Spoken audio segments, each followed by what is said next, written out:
Capítulo 17. Sensações e sentimentos. Sensações educáveis pelos pais. Bom senso.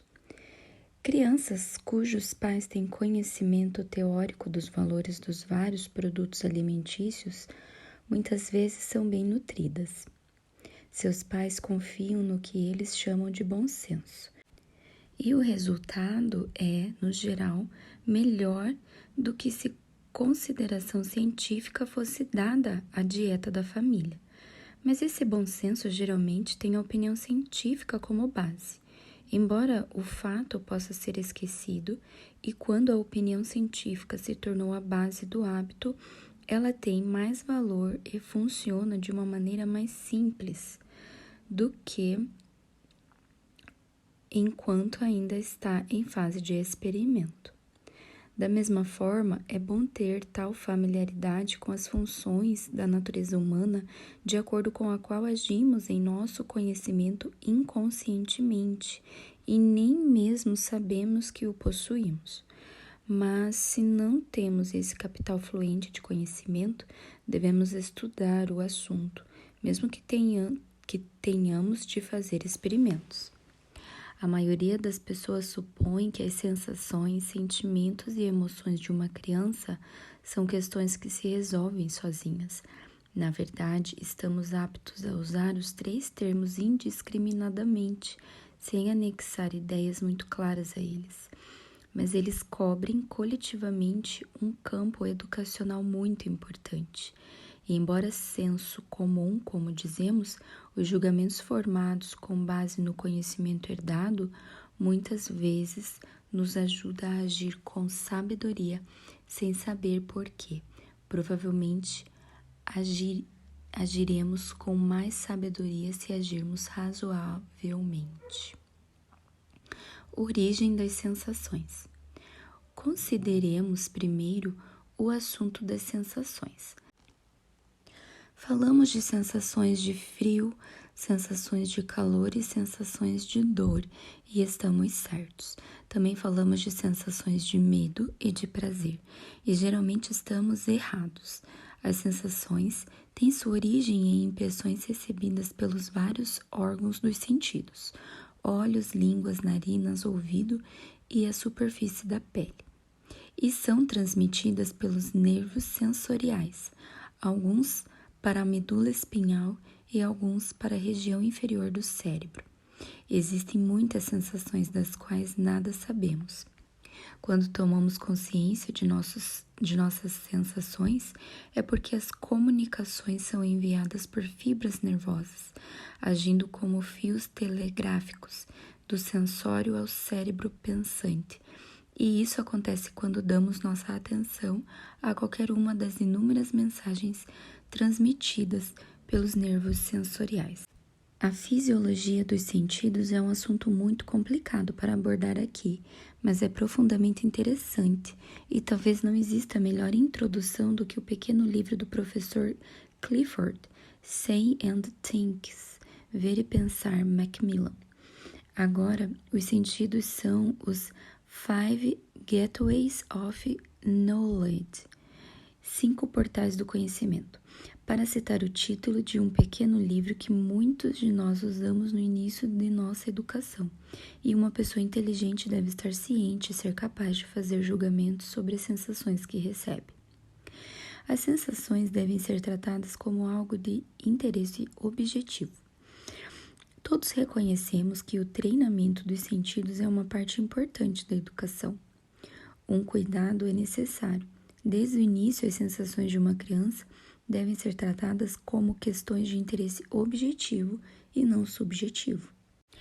Marmelada, por exemplo, é interessante, não porque seja agradável, um fato que não deve ser insistido, mas porque se pode discernir nela diferentes sabores e o efeito modificador do óleo secretado na casca da laranja. Teremos oportunidade de falar mais sobre este assunto mais tarde, mas uma parte útil da educação é fazer com que o interesse da criança se concentre nos objetos que produzem suas sensações e não em si mesma como a receptora dessas sensações. Lições objetivas em desfavor. O propósito das chamadas lições objetivas é ajudar a criança, por meio do exame cuidadoso de um dado objeto, a descobrir tudo o que puder sobre ele por meio do uso de seus vários sentidos.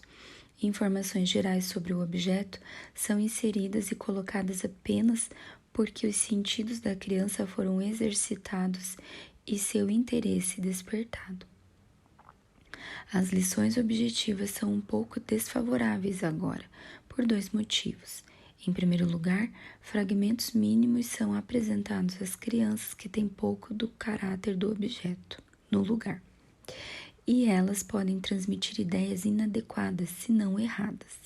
Em seguida, as lições objetivas são comumente usadas como um meio de apresentar às crianças palavras difíceis, como opacas e translúcidas, que nunca se tornam parte de seu pensamento até que as aprendam por si mesmas, incidentalmente, conforme precisam delas. Mas o abuso desse tipo de ensino não deve nos levar a negligenciar seu uso. Nenhuma criança pode crescer sem um ensino objetivo diário, seja casual ou com um propósito definido. E quanto mais completo for, mais inteligente e observador ela se tornará. É interessante como poucas pessoas são capazes de desenvolver uma curiosidade inteligente pelos objetos mais atraentes, exceto quando seu interesse é estimulado externamente. Lição objetiva de um bebê. O bebê é um professor maravilhoso nesta questão de lições objetivas. Com certeza, seu único aluno é seu próprio pequeno eu, mas seu progresso é incrível. A princípio, ele não vê nenhuma diferença entre a imagem de uma vaca e o animal vivo, grande e pequeno, longe e perto, duro e macio, quente e frio. São todos iguais para ele. Ele deseja segurar a lua em seu avental, sentar-se no lago e enfiar o dedo na vela, não porque seja uma criaturinha tola, mas porque ignora profundamente a natureza do conteúdo deste mundo ininteligível. Mas como ele trabalha? Ele bate com a colher para descobrir se produz algum som. Ele a chupa para experimentar o sabor. Ele arremexe e sem dúvida descobre se é dura ou mole, quente ou frio, áspera ou lisa. Ele a observa com o olhar longo da infância, para que possa aprender como é. É como uma velha amiga e um objeto de desejo quando ele a vê novamente, pois ele descobriu que há muita alegria em uma colher.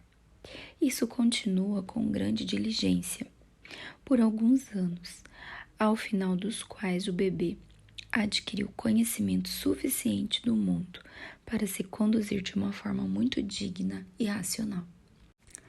Ensinamentos da natureza. Isso é o que acontece sob os ensinamentos da natureza e durante os primeiros 5 ou 6 anos de sua vida. Tudo, especialmente tudo que se move, é um objeto de curiosidade inteligente para a criança. A rua ou o campo é um panorama de deleite. O cão do pastor, a carroça do padeiro, o homem com o carrinho na mão estão cheios de vívido interesse. Ela tem 1000 perguntas a fazer. Ela quer saber de tudo. Ela tem de fato um apetite exagerado por conhecimento. Logo curamos tudo isso. A ocupamos com livros em vez de coisas. Evocamos outros desejos no lugar do desejo de saber.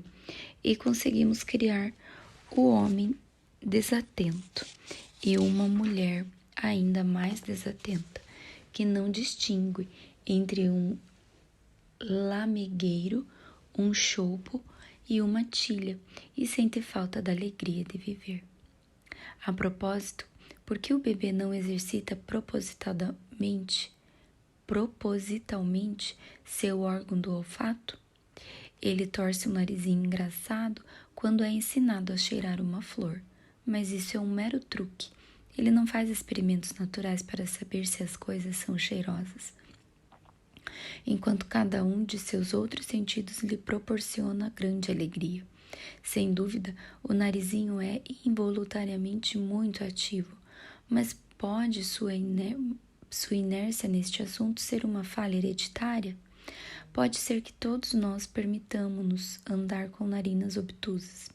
Nesse caso, é um assunto de atenção das mães que devem criar os filhos não só para receber o que é involuntário e vago, mas para receber os odores desde o início. Educação dos sentidos. 2 pontos chamam a nossa atenção na educação dos sentidos. Devemos ajudar a criança a educar-se sobre as linhas da natureza e devemos tomar cuidado para não suplantar ou obstruir a natureza e seus métodos com aquilo que chamamos de educação. As lições objetivas devem ser incidentais, e é aqui que a família tem vantagem tão grande sobre a escola. É quase impossível que a escola dê qualquer coisa, exceto aulas fixas, mas esse tipo de ensino na família coincide com a ocorrência do objeto. A criança que encontra aquele objeto maravilhoso e belo, um ninho de vespa de papel, preso a um galho de árvore, tem sua lição objetiva no local com o pai ou a mãe. A cor cinza, a forma redonda simétrica, o tipo de arranjo de bilboquet, a textura de papel, o tamanho comparativo, a suavidade comparativa, o odor ou a falta de odor, a extrema leveza, o fato de que não é frio para o toque, esses e outros 50 detalhes que a criança descobre sem ajuda ou com não mais do que uma palavra aqui e ali para direcionar sua observação. Não se encontra um ninho de vespa todos os dias, mas muito pode ser extraído de cada objeto comum, e quanto mais comum, melhor, o que aparece naturalmente na observação da criança, um pedaço de pão, um pedaço de carvão, uma esponja. Vantagens do ensino domiciliar. Em primeiro lugar, é desnecessário que a família faça um exame exaustivo de cada objeto. Uma qualidade pode ser discutida nisso, outra qualidade naquilo. Comemos nosso pão e leite e percebemos que o pão é absorvente, e revisamos nossa experiência para descobrir outras coisas que sabemos ser absorventes também. E fazemos o que podemos para comparar essas coisas para saber se são menos ou mais absorventes do que o pão. Isso é extremamente importante. A pessoa não observadora afirma que um objeto é leve e considera que declarou um fato último. A pessoa observadora faz a mesma afirmação, mas tem em sua mente uma escala relativa e seu julgamento é mais valioso porque ela compara silenciosamente com uma série de substâncias das quais esta é relativamente leve. Termos positivos e comparativos. É importante que as crianças aprendam a reconhecer que alto, baixo, doce, amargo, longo, curto, agradável, etc. são termos comparativos, enquanto quadrado, redondo, preto, branco são termos positivos, cuja aplicação não é afetada pela comparação com outros objetos. Uso indiscriminado de epítetos. O cuidado neste assunto contribui para o desenvolvimento moral superior, bem como para o desenvolvimento intelectual. Metade das dissensões do mundo surgem do uso indiscriminado de epítetos. Você diria que seu pão no jantar era leve ou pesado? A criança provavelmente responderia, razoavelmente leve. Sim, só podemos dizer que uma coisa é leve comparando-a com outras. Comparado com o que é um pão leve? Uma pedra, um pedaço de carvão, de queijo, de manteiga do mesmo tamanho. Mas é pesado em comparação com o quê? Um pedaço de pão de ló, um pedaço de esponja, cortiça, pedra pumice e assim por diante. Quanto você acha que pesa? 30 gramas, 50 gramas. Vamos pesar depois do jantar. É melhor você pegar outro pedaço e guardá-lo. E a pesagem após o jantar é uma operação deleitosa. Vale a pena cultivar o poder de julgar o peso. Outro dia ouvimos falar de um senhor que foi obrigado a adivinhar o peso de um bolo monstruoso em um bazar. Ele o equilibrou e disse que pesava 8,950 kg e pesava exatamente isso. Todo o resto constante tem-se mais respeito pelo homem que fez esse julgamento correto do que pela pessoa vaga, que sugeriu que o bolo poderia pesar 5 quilos. Julgamento quanto ao peso. Cartas, pacotes de livros, uma maçã, uma laranja, uma abobrinha. 50 coisas ao longo do dia dão oportunidades para esse tipo de ensino com objetos, ou seja, a prática de formar julgamentos quanto ao peso relativo e absoluto dos objetos pela irresistência, ou seja, sua oposição à nossa força muscular, percebida pelo nosso sentido do tato. Gradualmente, as crianças são treinadas para observar que os pesos relativos dos objetos dependem de sua densidade relativa e são apresentadas ao fato de que temos um padrão de peso. Julgamento quanto ao tamanho. Da mesma forma, as crianças devem ser ensinadas a medir objetos com os olhos. Qual a altura desse castiçal? Qual a extensão e largura dessa moldura? E assim por diante. Verificando suas declarações. Qual é a circunferência dessa tigela? Da face do relógio? Daquele canteiro de flores? Qual é a altura de fulano e beltrano? Quantos centímetros de altura têm os cavalos do vizinho? Divida uma tira de madeira, uma folha de papel em metades, terços, quartos, a olho. Coloque uma bengala em ângulos retos com outra. Perceba quando um quadro, cortina, etc. não está na perpendicular. Esse tipo de prática garantirá às crianças o que é chamado de olho correto ou verdadeiro. Discriminação de sons. Um ouvido rápido e verdadeiro é outro bem que não vem naturalmente, ou pelo menos, se vem, é frequentemente perdido. Quantos sons você consegue distinguir em um silêncio repentino ao ar livre? Desde que os nomeie em ordem do grave para o mais agudo. Desde que o tom do canto dos pássaros seja distinguido, tanto as notas de seu chamar como as notas de suas canções. Os 4 ou 5 sons distintos para serem ouvidos no fluxo de um riacho. Cultive a precisão ao distinguir passos e vozes, em discernir com os olhos fechados a direção de onde procede um som em que se movem passos. Distinguir os veículos que passam por seus sons, como caminhão, carroça, carrocinha de cachorro. A música é, sem dúvida, o meio por excelência, para esse tipo de cultura auditiva. O Children Pianist, da senhora Curwen, coloca trabalhos cuidadosamente graduados deste tipo nas mãos dos pais. E se uma criança nunca se tornar um artista, ter adquirido um ouvido culto e correto não é algo pequeno em uma educação musical. Discriminação de odores.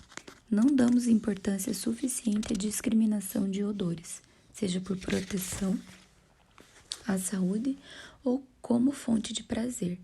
Metade das pessoas que conhecemos tem narinas que não registram nenhuma diferença entre a atmosfera de uma sala grande e dita arejada, cujas janelas nunca são abertas, e a de uma sala em que uma corrente de ar é disposta em intervalos frequentes. E, no entanto, a nossa saúde depende em grande parte da percepção delicada no que diz respeito à pureza da atmosfera. Os odores que resultam em difteria ou febre tifoide são perceptíveis, embora fracos, em um nariz treinado para detectar as mais fracas partículas mal cheirosas nos alimentos, roupas ou na casa. É para quem o tem uma proteção contra doenças. Então, os odores penetram mais prontamente do que outras percepções sensoriais naquelas.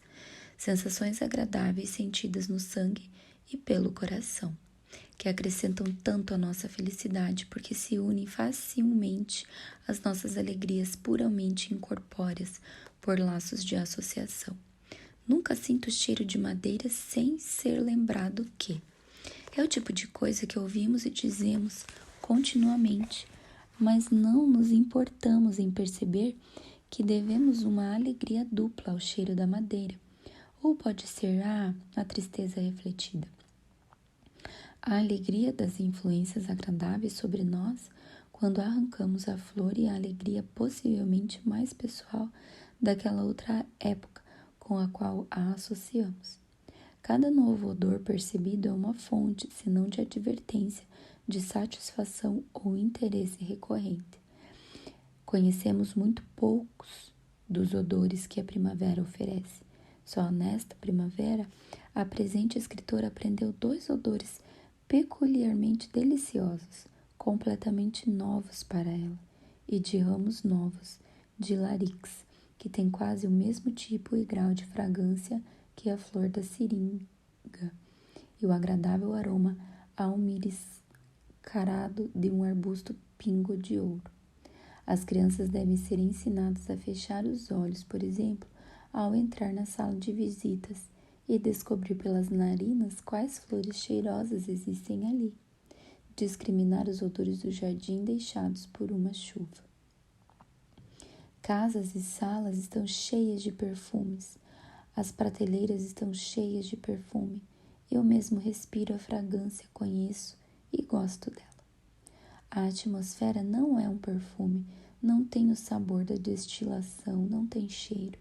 É para minha boca para sempre. Sou apaixonado por ela.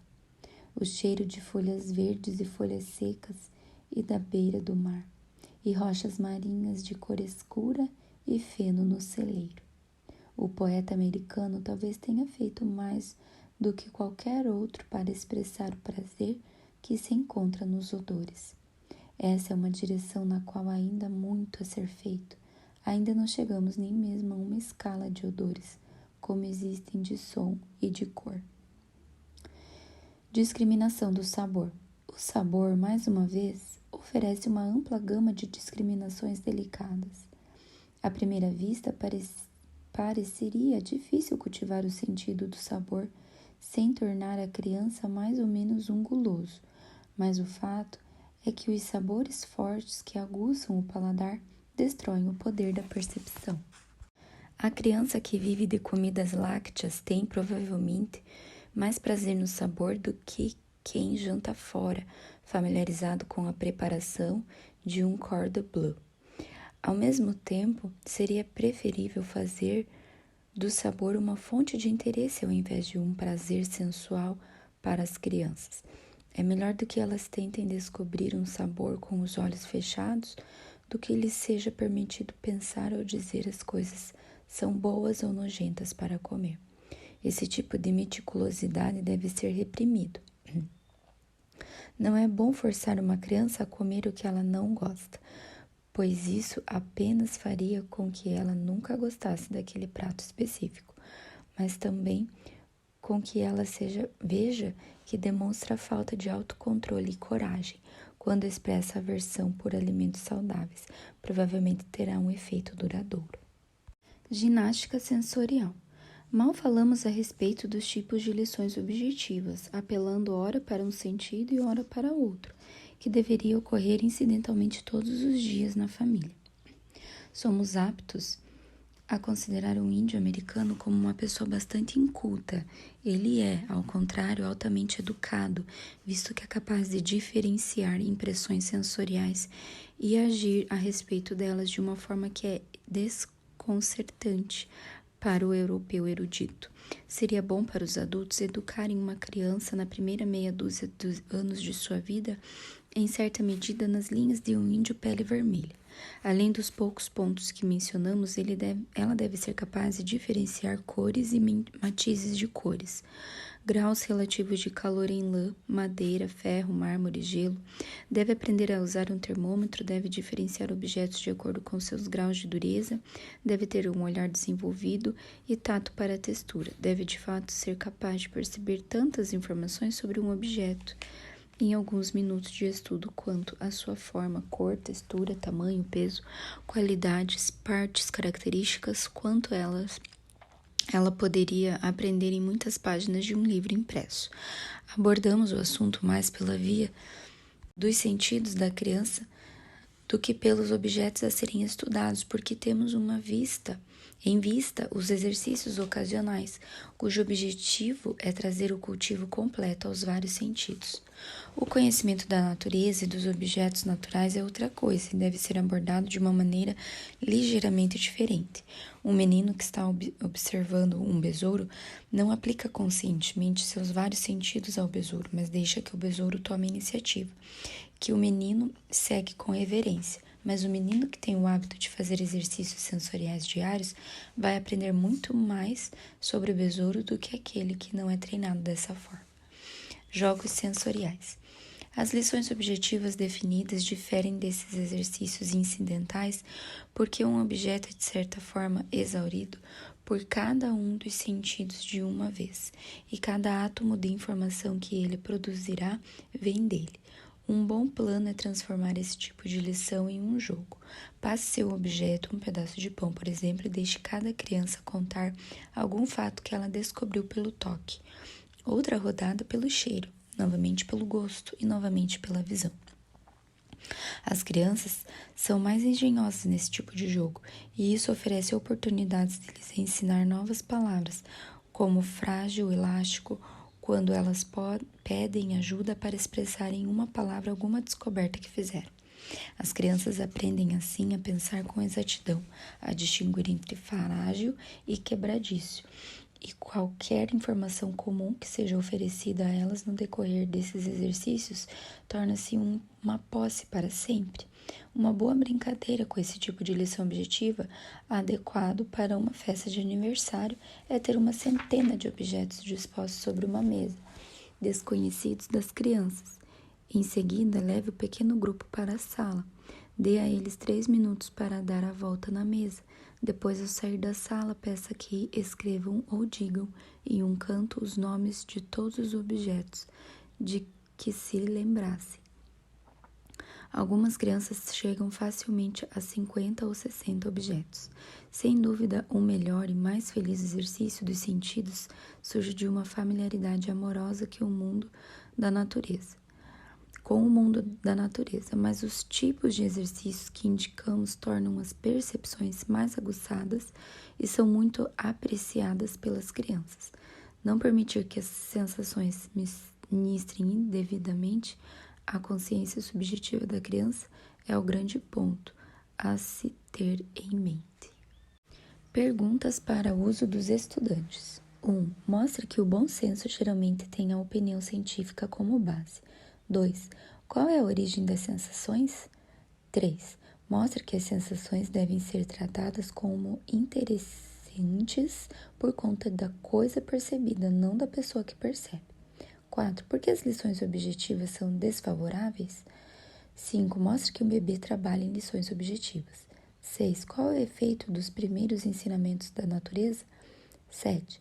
Quais são os 2 pontos que devemos ter em mente na educação dos sentidos? 8. Mostra que as lições objetivas, para serem valiosas, devem ser incidentais. 9. Que vantagens tem o lar nesse tipo de ensino? 10. Como as crianças devem ser ensinadas a cuidar do uso de termos positivos e comparativos? 11. Como você corrigiria o uso indiscriminado de epítetos? 12. Como você ensinaria as crianças a fazerem julgamentos quanto ao peso? 13. Quanto ao tamanho? 14. Para diferenciar sons? 15. Para diferenciar odores? 16. Para diferenciar sabores? 17. Você pode sugerir algum exercício sensorial? 18. Alguns jogos sensoriais?